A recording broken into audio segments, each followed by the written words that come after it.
గిరిజన ఆచార వ్యవహారాలను ప్రతిబింబించేలా అరకులోయ మండలం బస్కీ గ్రామంలో రాండోలి ఉత్సవం అంగరంగ వైభవంగా జరుపుతారు. ఇందుకు సంబంధించిన ఏర్పాట్లు పూర్తయ్యాయి. 2 ఏళ్లకు ఒకసారి నిర్వహించే రాష్ట్ర డోలీ వేడుకకు బస్కీ గ్రామం ముస్తాబైంది. పూర్వీకుల కాలం నాటి ఆచార వ్యవహారాలను విలపిస్తూ సంప్రదాయాలను గౌరవిస్తూ ఈ ఉత్సాహాన్ని కొనసాగిస్తున్నట్లు స్థానికులు చెబుతున్నారు.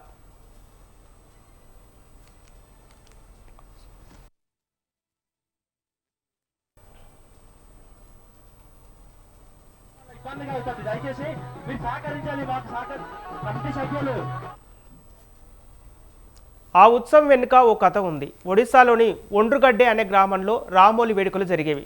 పూర్వం అరకులోయ ప్రాంతం ఒడిశాలో కలిసి ఉండేది.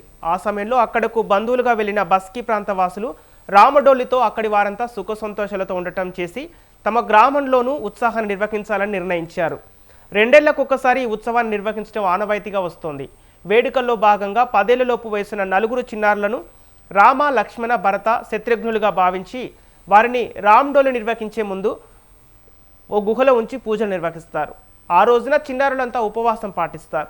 మరుసటి రోజు మధ్యాహ్నం పంచాయతీ పరిధిలోని గిరిజనులంతా మేళతాళాలతో గుహ వద్దకు వెళ్ళి బాలలను వేడుకగా రామ్డోలి నిర్వహించే ప్రాంతానికి తీసుకొస్తారు.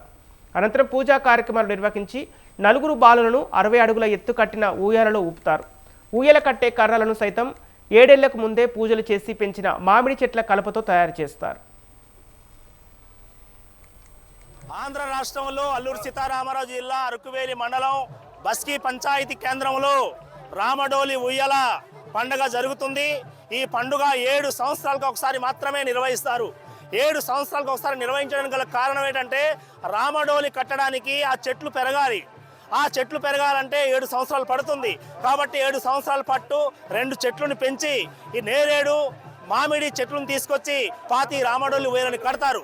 అంతేకాకుండా ఈ ప్రాంతంలో ఈ రామడోలి పండుగ జరపడానికి ప్రధాన కారణం ఈ ప్రాంతంలో రాముడు, లక్ష్మణుడు, భరతుడు, శత్రుఘ్నుడు వచ్చి ఊగే గుగుల్ గ్రామ కాపరిస్తుడిని నేను. ఈరోజు ఈ యొక్క రామడోలి ఉత్సవానికి వచ్చినటువంటి ప్రజానికులందరికీ కూడా హృదయపూర్వక ధన్యవాదాలు తెలియజేస్తున్నామండి. ఇది 7 సంవత్సరానికి ఒకసారి వచ్చే పండగ.